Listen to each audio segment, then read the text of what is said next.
Uncharted is finally on PC in the form of the Legacy of Thieves Collection containing Uncharted 4 and Uncharted Lost Legacy. In today's video, I will be making some comparisons to the PlayStation 5 version, deriving its settings and those best settings for an optimized PC experience, as well as talking about the general quality of the port. Iron Galaxy is at the helm here, and not Naughty Dog themselves, so how does the quality hold up? Is it good? Let us find out by first taking a look at the game's menu, which is often an early indicator of quality. Looking through the options, it's quite honestly a mixed bag. There are some things that I like, such as the inclusion of DLSS and FSR 2.0 with separated sharpening sliders for both, which will allow for greater than native image quality in some circumstances and a healthy boost to performance. But there are other things that I do not like. For example, the game's resolution and refresh rate are tied to desktop resolution, and you have no real control over them in-game beyond an internal resolution slider. There's also just a general lack of graphical quality options, around 5 meaningful ones, and then anisotropic filtering, which I do not even consider a real option these days, as anisotropic filtering is stupidly cheap. HDR also appears to be missing at first glance unless you turn on HDR in Windows, in which case you'll have access to it. So there's a mediocre first impression, but what I really did like to see was the bottom right hand corner when you start the game up for the first time. Shaders are being compiled before you start playing the game with a percentage indicating how far along it is. It took around 10 minutes to finish compiling to 100% on a Core i9-12900K with 6400 MHz DDR5 RAM, so it'll definitely take longer on less powerful CPUs. If you do not wait, you can skip it and start the game. I do not recommend this though, as it will take much longer to load into game for the first part, and secondly, your CPU utilization will be much higher when you are in game, as it will still be crunching shaders in the background, and it might lead to extra shader compilation stutter. So I definitely recommend waiting for shader pre-compilation to hit 100% in the menu before starting to play. It is excellent to see shader pre-compilation happening in the menu, as stutter from it happening in-game is a horrible plague on PC gaming, and it needs to be eradicated. Based upon my gameplay with the game's launch day patch, the shader compilation also looks to work correctly, so there should not be a bunch of intrusive stutter in-game, which I love to see. You may have heard elsewhere that the game does indeed have shader compilation stutter, and it definitely did, but that was mainly in the review code. The launch version will not have that. A good example is in the game's opening cutscene. In the original version of that cutscene in the review code, there was a big 200 millisecond long stutter when the camera switched perspective to gameplay. The launched version does not have that in my testing after wiping the driver and all those kind of things. And I imagine that the launch version will have also cleaned up any other errant shader compilation stutter that I saw occasionally when looking at the very flawed review code. Either way, in the end, this initially had me worried, but the launched patched version cleans it all up rather nicely. Another thing that had me worried on first contact while reviewing the game is something that will not affect you in the audience much at all, as my review build up until launch day had a lot of graphical errors in it. Extreme flashing like you're seeing here with certain modes of DLSS, looking awful. Big, black, chunky aliasing on top of all of the game's post-processing like you can see here in this cutscene. That doesn't look very good. But thankfully, the launch patch that people have access to now has fixed nearly all the graphical errors I had while reviewing the game. The only one not completely fixed is motion blur. As you can see in the review version that I had, motion blur was not working, so it's missing on this character here in the cutscene. But now it does work, as you can see on the right hand side. But still, it's not working as it should. It's working incorrectly. You can see that by just looking at it, but also very specifically by comparing it to PS5. Here I've locked the PC version to 30 FPS like the fidelity mode at PS5, and if we stop a frame with motion blur in it, we can see that the PC version, with that same motion blur intensity set, has the motion blur rendering incorrectly. It's not showing up on the hand really at all, and the binoculars have no motion blur. Strangely enough, the wrongness of the motion blur seems to scale with the output resolution chosen. Here you can see how motion blur has different levels of wrongness, so to speak, at 1080p, 1440p, 4K, and 6K. At 6K, the effect essentially disappears. This is not the worst thing to have improperly working motion blur at launch, but it would be nice to have it working correctly, as this game is all about its cinematic flair and graphics. And furthermore, I would have really loved to have a review version of the game that was not so visually broken, instead of having to wait till launch to have it be looking correct and having to update my video then. Okay, enough of that, but let us move on to comparisons to PlayStation 5, first in loading. This is another area where it would appear the PC version is not in the best condition. If you compare to PS5 loading the same chapter save, I saw the PS5 loading in 2.5 seconds, while a kitted out PC with a 12900K 3.5GB per second NVMe loaded in under 16 seconds. That is quite the difference, but I think it's explainable if you look at utilization. When loading, the game smartly turns off VSync for the duration of loading, but it is possible to see in that moment how only 1 or 2 threads are being used for loading at all, hence why it is probably taking as long as it is on PC. Loading times are not objectively bad, but it's weird to see such single-threaded loading in a game released in 2022, especially as other ports of Sony first-party titles have had incredible loading speeds on PC. Okay, no thanks. I need to get on this truck.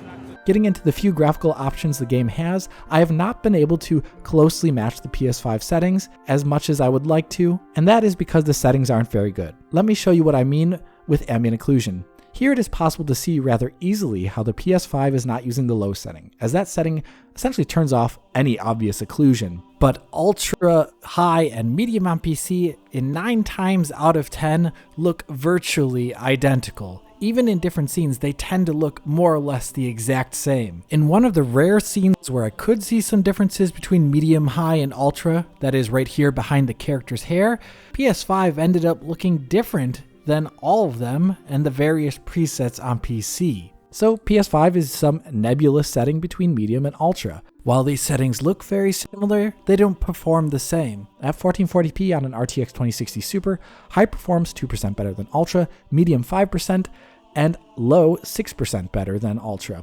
Usually ambient occlusion settings do not look too different, but sometimes, like I showed earlier with the hair here, medium can look a bit fuzzier. So here I would recommend medium for those who are looking for performance, and high for those who are looking for quality. The next option with a similar gray zone is reflections. Here I can safely say PS5 is not using low, as PS5 actually has screen space reflections unlike low.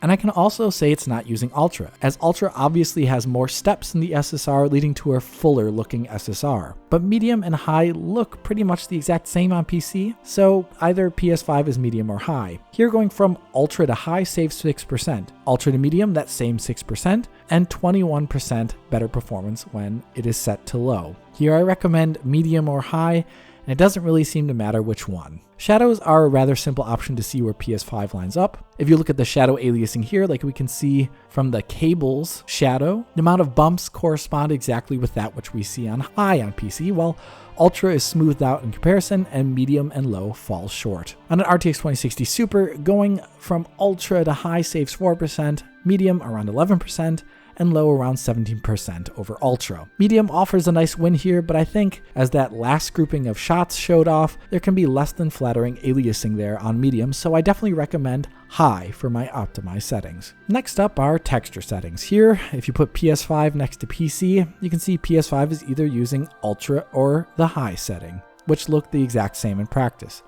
For optimized settings, it's important to know that a mid-range GPU like the 2060 Super with both high and ultra was below the 8GB VRAM limit at 1440p, and they ran the exact same, but ultra is caching more textures and will become a problem if you run the game at 4K on an 8GB GPU. Medium sees a small hit to texture quality with a sizable 1.5GB reduction in VRAM, while low will keep the VRAM generally under 4GB and claw back some performance over the higher texture presets. For 8GB GPUs, I definitely recommend the high texture settings for optimized settings. Related to textures are anisotropic filtering. Here I found PS5 either uses high or ultra, which look the same as far as I can tell, and on PC just pump that up to ultra as it really doesn't matter. The last setting to look out for is model quality. Now in practice, I've seen this adjusting the quality of models at a distance. Like check out this roof here in this scene. The standard setting in the middle looks different than the enhanced setting on the right or PS5. So I will safely say that PS5 is using the enhanced setting. But if I looked across the rest of the image, we can see that there's an issue on PC. Check out these flower beds in the middle of the image. Both settings on PC here in this comparison are missing the flowers in them, which show up on PS5. The distant LOD at times can be worse than PlayStation 5 for some reason that I cannot really explain. That is not really good. Either way, the performance difference for the setting is not significant in the scenes I've tested, so use enhanced for optimized settings. Altogether, optimized settings look like this in practice. They will barely look different than the ultra settings, as the ultra settings in this game are poor, and unlike other recent Sony ports, which have generally offered meaningful settings above the console version. On an RTX 2060 Super, in a dense scene like this one in Lost Legacy, I have measured the optimized settings at 1440p, offering a 7% performance uplift with high AO and a 10% performance uplift with medium AO. Using optimized settings with medium AO on my usual mid-range head-to-head GPUs, we see a reversal of the usual situation that I tend to measure.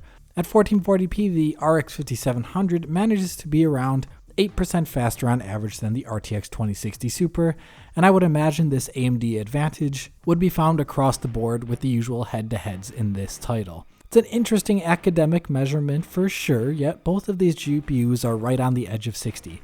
That's good for a VRR display, but I think a more realistic use case would be the one we see here. FSR 2.0 in balanced mode 1440p on the left for the 5700, and DLSS 2 balanced mode on the right for 2060 Super. Yes, they're not running the exact same settings, but they are running the settings that I imagine GPUs would realistically use in the wild. When testing this way, we can see that both GPUs are running the scene overall much better now. No longer at the edge of 60, and often instead between 80 and 90 FPS and sometimes higher. This carries over to gameplay as well, where both GPUs acquit themselves very, very well when utilizing image reconstruction. Important to note is that I did see higher frame time spikes here on the AMD side that I did not see on the Nvidia side. If I were playing this game on PC with a GPU like one of these two, I would definitely say forget native resolution and just take advantage of things like FSR or DLSS to make the most out of image quality and performance. In the end, I think this release of Uncharted on PC is generally very satisfactory. It performs rather well, all things considered, on modern GPUs, and that is the most important part. It does not have intrusive stutter, which is something I see all the time on PC these days, and it looks like the PlayStation 5 version most of the time. So I like it, but I also want it to be better. The graphical options that you have access to are limited in their scaling, and they offer few upgrades over the PlayStation 5 version, and those you have are incredibly minor, not very noteworthy. Furthermore, currently the game's level of detail is worse than what you find on PlayStation 5, and that's something that really should never happen. Uncharted is good, but kind of in a plain way, and it is a little sad that it does not reach the heights of Days Gone, God of War, or Spider-Man. Those three games' PC versions offered a number of compelling graphical options and upgrades above the console versions. But that is really all I have to say at the moment. If you did like this video, hit that like button and subscribe to the channel. If you're already a subscriber, hit that little bell in the corner to be informed as soon as Digital Foundry posts a video. If you want to help us out, support DF on Patreon to get years worth of our content in high quality for download. Other than that, write a comment below, follow on Twitter, and as always, this is Alex bidding you farewell und auf Wiedersehen. One less problem.